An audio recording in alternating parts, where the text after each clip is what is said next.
Suatu kali Nabi bercerita, terjadi perjalanan 3 pemuda Al-Wasliyah. Kira-kira pemuda Al-Wasliyah inilah jalan musafir. Karena tiba waktu malam, mereka mencari tempat untuk istirahat. Karena waktu itu tidak ada hotel, maka mereka mencari lubang-lubang gunung yang disebut goa. Tidurlah mereka bertiga. Ternyata saat mereka bertidur, tanpa mereka sadari terjadi gempa. Dan gempa tersebut menutupi mulut gua.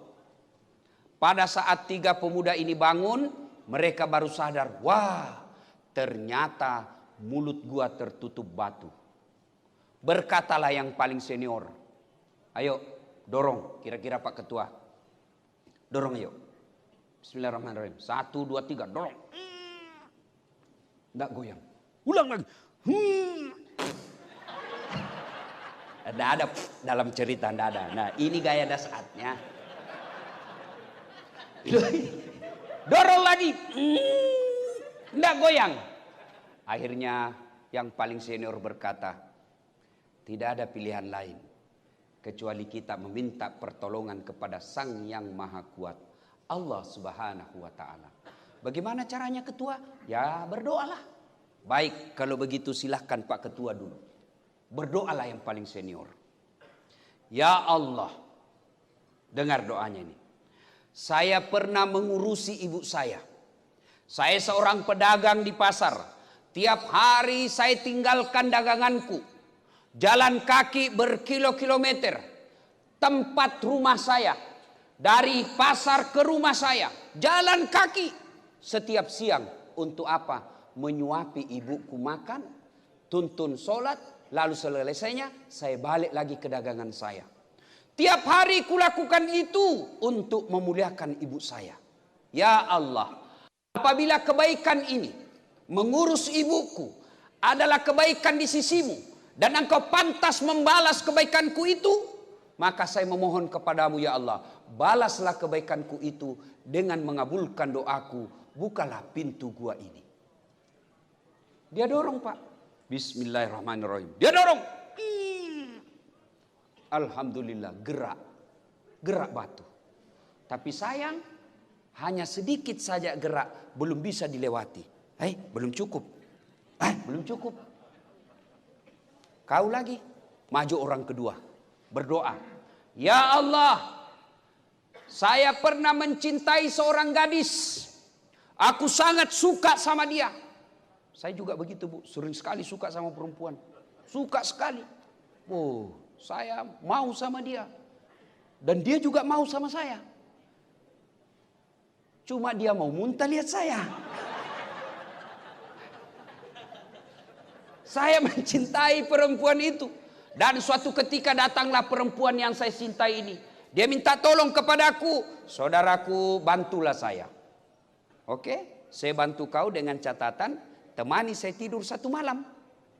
Kalau kau mau saya tolong, temani saya tidur semalam. Loh, bagaimana caranya? Kau bukan suamiku. Ya terserah, mau ditolong, temani saya. Kalau tidak mau, saya tidak tolong kamu. Berpikirlah perempuan ini.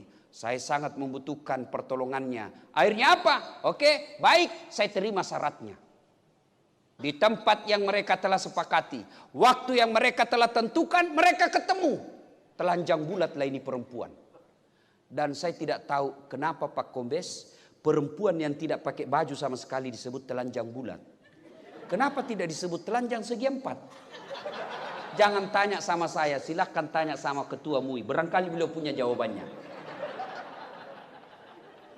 Ketika beliau telanjang bulat ini perempuan, mau lompatlah ini cowok. Dia bilang sudah kesempatan ini. Dia mau lompati.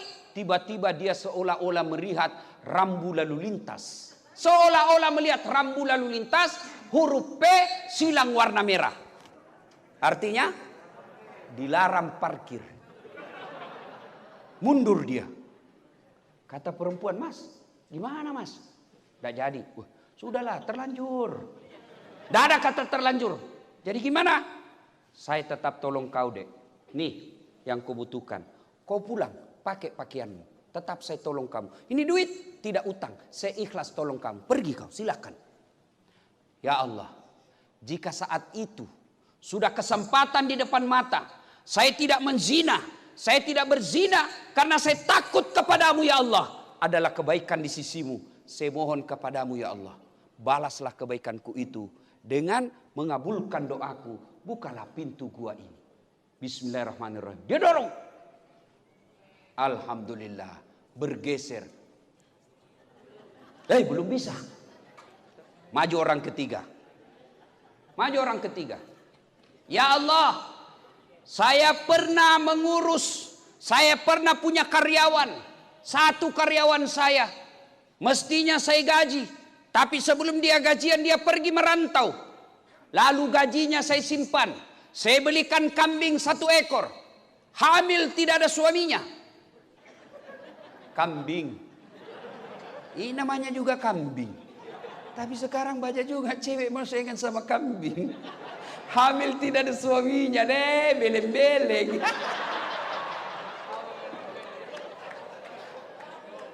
Ini kambing hamil tidak ada suaminya. Ya wajar, namanya binatang, masa ada binatang akad nikah. Makanya cewek, ada cewek sini? Ada? Sudah beberapa bulan kau dipacarin tidak nikah-nikah, berhenti. Kau cowok, ayo cowok sini, berhenti kau merokok. Tabung itu pembeli rokokmu, lamar cewekmu. Jangan ketawa, saya serius. Cewek juga beleng-beleng, dipacari 4 tahun tidak dilamar-lamar.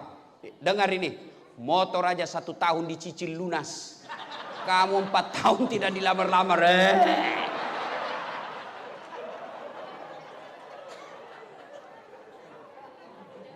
Saya pernah memelihara kambing itu.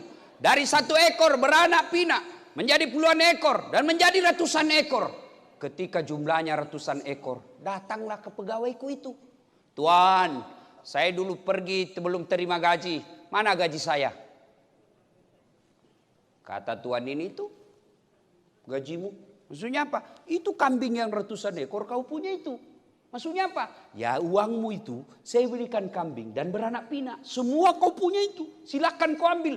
Alhamdulillah, merdeka. Diambil semua itu kambing, tak seekor pun dia sisa. Semua diambil. Ini juga kurang ajar. Sisa kayak biaya peternakan. Dia ambil semua. Lalu dia berdoa mengenang kebaikannya. Ya Allah, jika memelihara amanah adalah kebaikan di sisimu, dan kau balas, engkau pantas membalas kebaikanku itu, saya mohon kepadamu ya Allah, balaslah kebaikanku itu dengan memelihara amanah itu, dengan mengabulkan doaku. Tolong kau buka pintu ini. Bismillahirrahmanirrahim.